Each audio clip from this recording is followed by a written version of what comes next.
All right, Are you able my to control? hair. Oh, Yeah. Did we just miss it? Like, so are we live now? Probably. yep. Oh, good. Okay, so we are live. So, Joe, why don't you just first of all introduce yourself and kind of give a rundown of what you do and who you are and all that.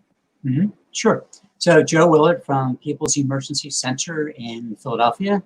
I have a fancy title of being the policy VP. I've been here for 14 years now, and I get to spend all my time working on public policies that affect women, children, families, and youth who experience homelessness. Not only just in Philadelphia, but also get to think about statewide issues and federal issues, which is how you and I met many years ago, talking about homeless education issues. Yeah, and I guess I better introduce myself too, since I'm probably not a household word yet. So I'm Diane Nyland, and I'm the head of Hear Us Incorporated, and it's a one-woman nonprofit organization. I travel around the world, and I guess I can do this around the world, around the country.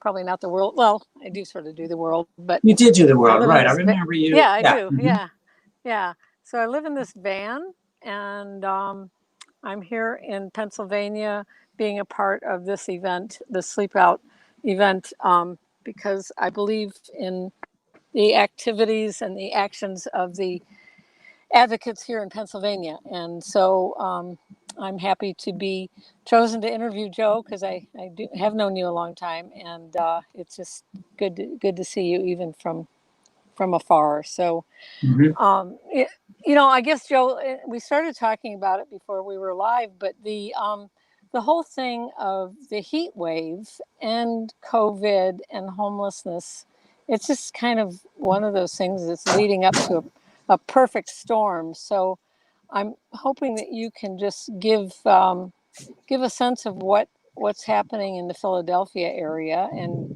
beyond that, because you probably, with your policy work, you're probably more aware of what's happening in other parts of Pennsylvania too. hmm So yeah, Sure. so have Yeah, I've got some good news, which in this world doesn't come often, yeah, right? good. Uh, the whole family emergency housing system has had less than 10 families tested positive for Oh, COVID, that is very good right? news. Yeah, We've had yeah. about maybe 15 staff people, um, but it's been, it's defying common sense because, as you know, in emergency housing, we get everything. Last year we had some families with scarlet fever. Bed bugs are always there. We serve any and everybody, and we take the good and we take the not so good. Um, and so that's been a real delightful surprise. We were not quite prepared. We had a false alarm, and then half the folks in the shelter disappeared, but they came back in a couple of days. Um, that one family tested negative, but it really told us what we got to do and what we got to prepare. So within that week, this is like March, middle of March, we got our supplies by hook and crook. People traveled across states just to find materials. Yeah, quite ridiculous. And we were able to, within a couple of weeks, think we had masks, we had the cleaning stuff. And right now we have tons of masks and tons of cleaning materials. We're pretty well stockpiled. Yeah, well, that is good news about just the low rate of the positive diagnosis, and because Mhm. that just, as somebody that ran a shelter for many years, it horrifies me to think of the logistics of that, and what are always crowded shelters. So it's, Mhm. you can't escape the contagious, level of disease like this. So it's certainly that's really good news. um, so the families, tell me, like, their general attitude towards all of this as they're going through What's not a fun time for anybody? Sure. I would say about 75% of the moms are, and you know, the audience doesn't know, we serve predominantly female-headed families because we have a congregate setting. So there's 2 families per cottage and all. Although in our transitional housing and our permanent supportive housing, we do have male-headed households. But in our emergency side, there's 2 families. Pretty much 75% have been good with the social distancing, the masks, using hand sanitizer, things like that. But there's been a good core of people who have just been resistant of that, going out, and coming back late, and not social distancing and not believing what we were trying to encourage them to do. We even had some people from the Children's Hospital come over, some nurses, to talk with them. And then we also brought the City of Philadelphia's public health people come in and talk with them. And that was helpful. So it's just constant messaging. Still got 1 or 2 people still don't quite get it. And we are getting, families are moving in and out all the time. Our length of stay is about 4 months. And we're still bringing in new families and all. So we kind of have to go through the same routine of having multiple people talk with them and all. But they get it. They've been really cooperative and all. Yeah, and I'm sure they're happy to have a safe place to be because the possibilities are pretty dreadful. So what would you say would be some of the situations that families come from before they get to you? Sure. They're all doubled up before coming to us. And they come from many parts of the city of Philadelphia, including some, middle-class communities, and they have to go through their typically couch surfing for 4 or 5 months before they actually get in because we're backed up at the front door. And at the single point of contact at the access center, they're using the VI Spadat for scores. And there's other things going on which will delay them. So by the time they get to us, they're pretty exhausted and grateful, and they've always been, grateful to get a meal, safe place to stay. There's security there. This is a very warm and welcoming kind of community that we try to build all the time. So now they have some friends to talk to. They're not alone, and they got support. We always ask them, what do we need to help you? What do you need? That's what we start with.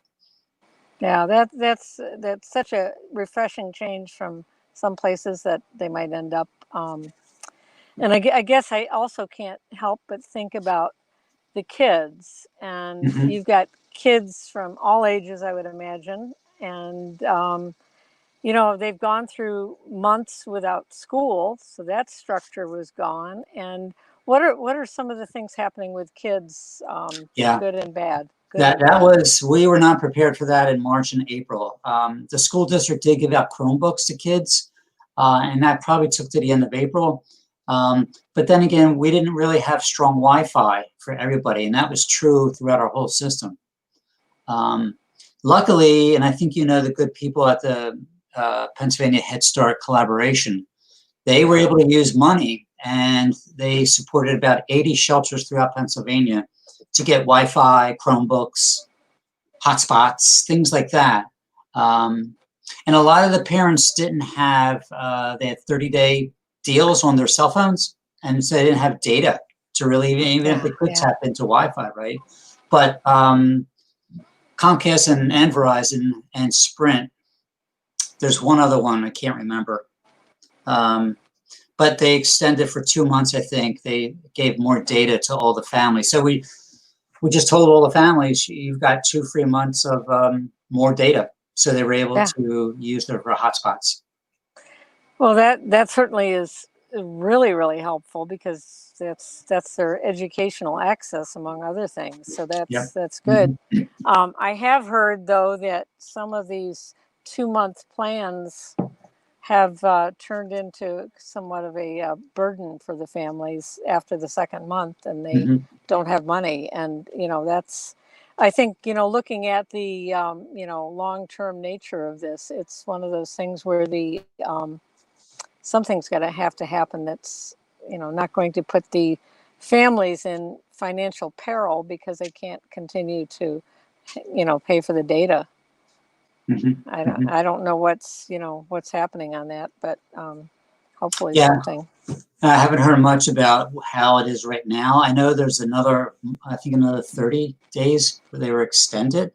But the big question, and we're trying to start thinking about it, is what happens in end of August and September when school is supposed to open up. Don't know what's going to happen then.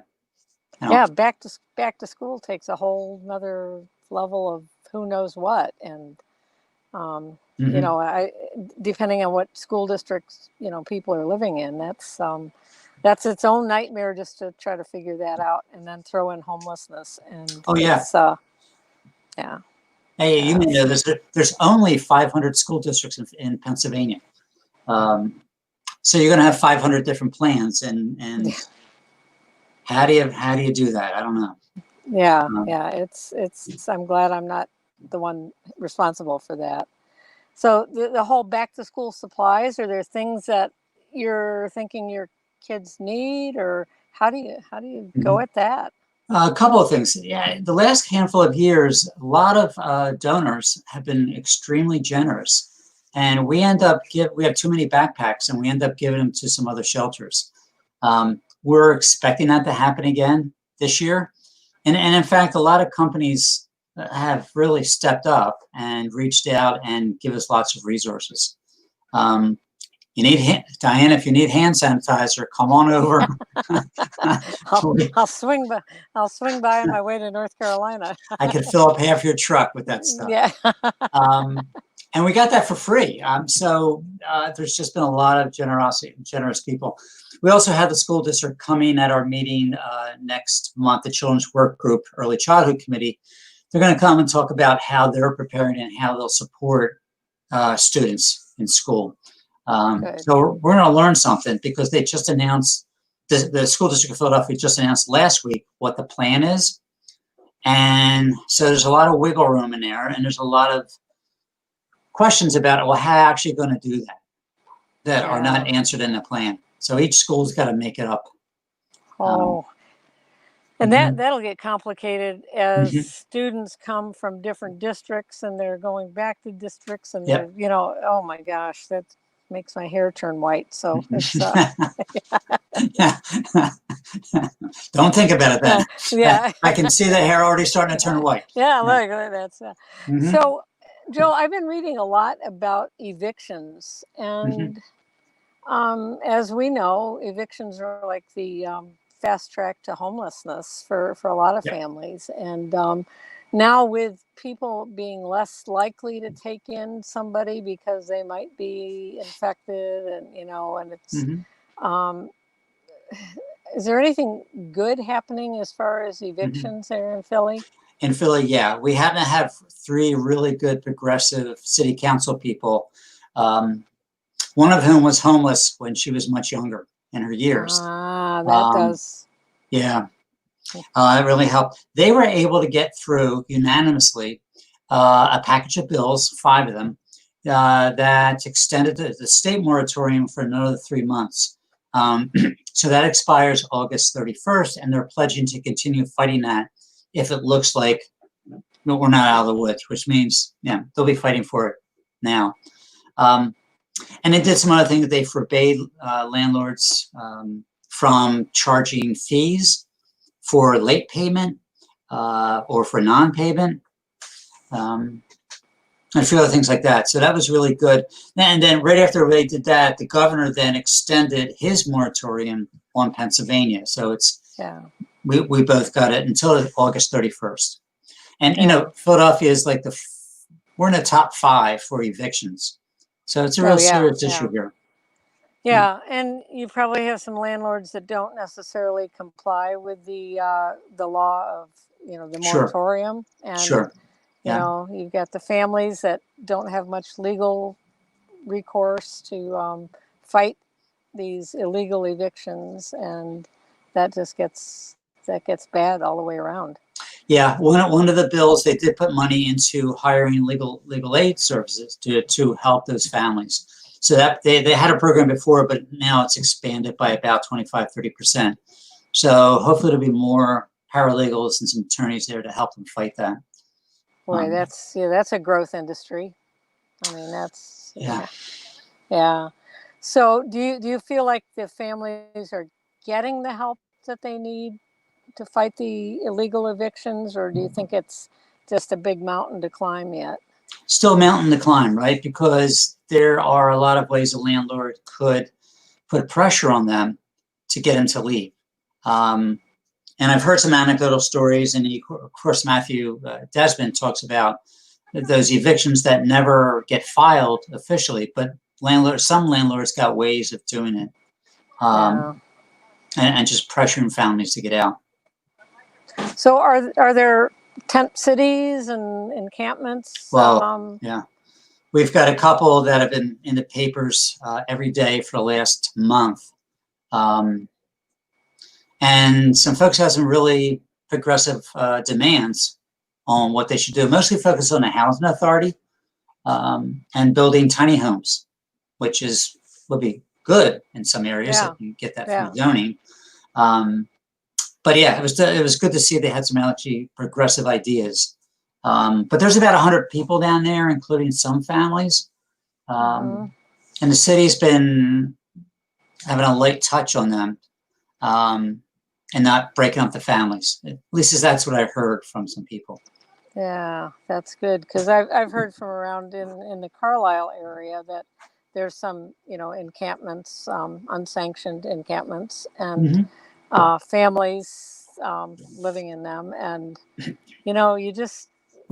it's survival, because in the old days, in the pre-COVID days, there's soup kitchens and food pantries and, libraries and all the things that, kind of got knocked out of the park. I mean, that just got absolutely, any resource for somebody on the edge or in homelessness pretty well has been wiped out. So